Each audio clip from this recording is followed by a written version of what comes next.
Albert Jenner, the attorney for the commission, because somebody had to ask him questions. De Mohrenschildt didn't do a dialogue, you see. And the other person present in that room was Alfred Goldberg, the historian from the Pentagon. Now, we're talking about police states and warfare states, Phil. And we're talking about intelligence governments and covert governments. And I could read you, not to digress, in the meeting of the commissions, who's going to write the Warren Report. And Earl Warren says, let's have Mr. Whitaker come down and write it. And he is going to send 2 historians. Well, I have a very beautiful book that came out of East Germany and caused a big stir and was not on the book stands in America, called Who's Who in the CIA. I have it here so you can see it, Phil. It's a beautiful little book. And Mr. Whitaker of the CIA was the man who sent the authors of the Warren Report. Now, I have a whole file of people connected. Here's Dr. Rudolph Whitaker, born in Germany, lecturer in history, analyst in the OSS, which became our CIA, 1945 to 1949, historian in the War Department, 1949 to 1965, chief of the Historical Division of the Pentagon. Now, we have Harvard, we have Yale, we have Eastern schools, Princeton. We have historians in America. And who is writing American history? This happened in Nazi Germany. It happens in Greece. When I say Nazi or CIA, I'm not talking out of my head. And Mr. Whitaker, according to Earl Warren, was to send Mr. Goldberg. And Mr. Goldberg, George de Mohrenschildt's name was George von Mohrenschildt. And he stood up at the Petroleum Club in Dallas. He's a man who has worked for our government. We could talk for hours about de Mohrenschildt, who defended Himmler. He was apprehended by the FBI, followed from New York to Corpus Christi during the last war for drawing what they thought were installations that he was a Nazi spy. He was the only friend, or supposedly the sole friend, of Lee Harvey Oswald in the Dallas-Fort Worth area, his longest friend and buddy.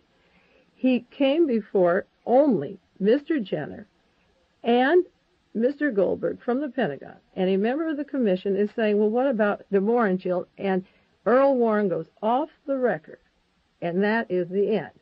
Now, would it be possible for people who don't know what testimony he gave to briefly explain some of the things he said on the record when he was interviewed? I would love to. I'll spend one whole day. I make notes because I think we could talk an hour a day on these things, because these are the things, when I make my broad statements about what's happening in the nation, I follow every document and every word, and I'm taking it from their mouths. It will go to de Mohrenschildt. Now, back to the research. When I started my research, I received the Warren Report. I have a copy here today to show you, Phil. And I said, incidentally, there are 4 copies of the Warren Report. There are 4 copies. Before we get right to the Warren Report, maybe we should discuss those again. If you go to the government printing office and you order your copy of the Warren Report, hardbound, there is no introduction at all. It says nothing. And if you buy a paperback edition put out by Popular Library for 75 cents, Robert Donovan writes a 5-page introduction in which he lines up Lee Harvey Oswald as an obscure misfit, a loner, fanatic, crank, mentally deranged. And he says, people of this type, he deluded the men who commit these historic crimes. Now, November 23, 1963, in the Los Angeles Herald and Examiner, was a description exactly of the words that Robert Donovan was to use when the Warren Commission was finished. And if somebody in Los Angeles knew that on November 23, 1963, why did you bother to have a Warren Commission at all? The cover story was out. The words of the introduction of the Warren Report, after all that research, were identical to the November 23rd Herald Examiner article, which I compare my early work to who was saying these images. Now, the 3rd edition of the Warren Report was put out by New York Times, and that's $1, the paperback, so that everyone in the nation could have it. And there's an introduction in that one by Harrison Salisbury. You see, 3 Warren Reports had different introductions attacking different kinds of approaches, and one, the government printing office, wouldn't dare to put it in at all, because they couldn't stand by it at all.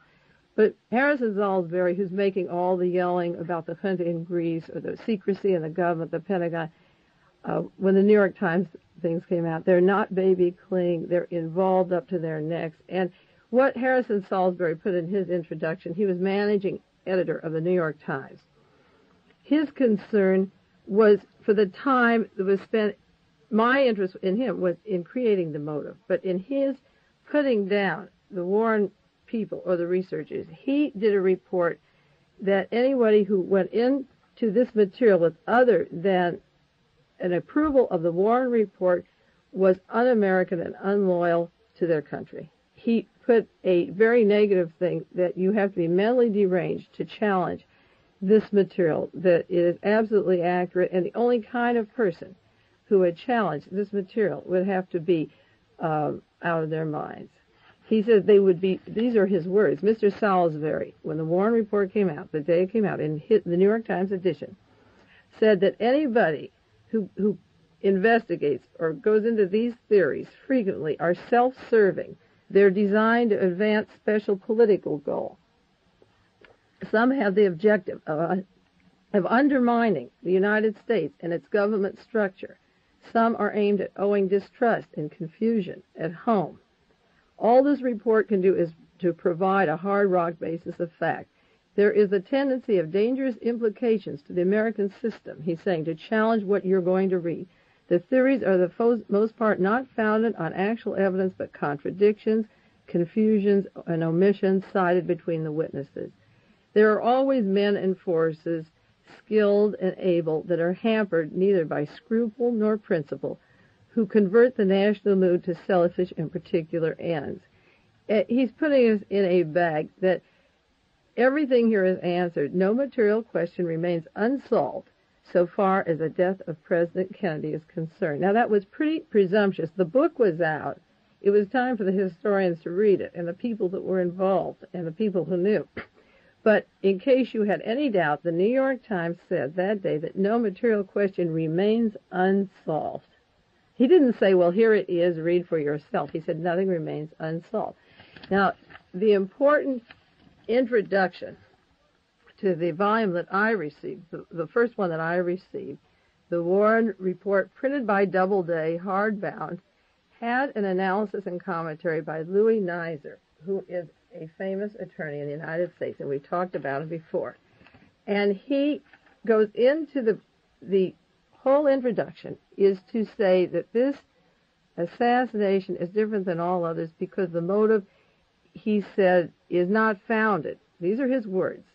The most persuasive analysis that Oswald was frustrated, bitter, neurotic, acted alone, is not founded in the extraordinary factual tracing of his conduct, not in the facts, but in the psychiatric study of his personality. Now, I've read those 10 million words over and over and over again in the 26 volumes. There was no psychiatric evidence of this at all to match what he's saying. It reveals his, I'm continuing, Louis Nizer says, it reveals Oswald's emotional disorganization. He served in the Marines 3 years, got an honorable discharge. He had the mental capacity of an officer, according to the officer over Mr. Donovan. He had his training. He had training in all kinds of things. No mental breakdown, no hospitalization, no indication in the service. And when he got his honorable discharge, he re-enlisted, and they didn't say. I mean, what exists, in fact, Phil, are the medical records of his service. There was no evidence of mental disarrangement at all. The State Department had no trouble with him in Russia. They had no trouble getting him back. He was not.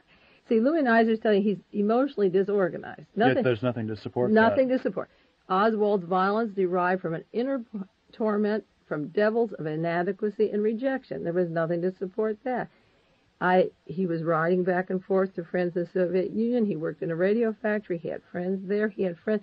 The people in the Dallas-Fort Worth area testified that he rejected them. Not that they rejected him. They kept calling him, and he rejected them. And the people he worked with, no one had a negative. Nothing supported that. Nizer goes on, it was because he could not make associations, even with Russians and Cubans. It was because he was spurned by all that he took revenge on authority by an act of private retaliation.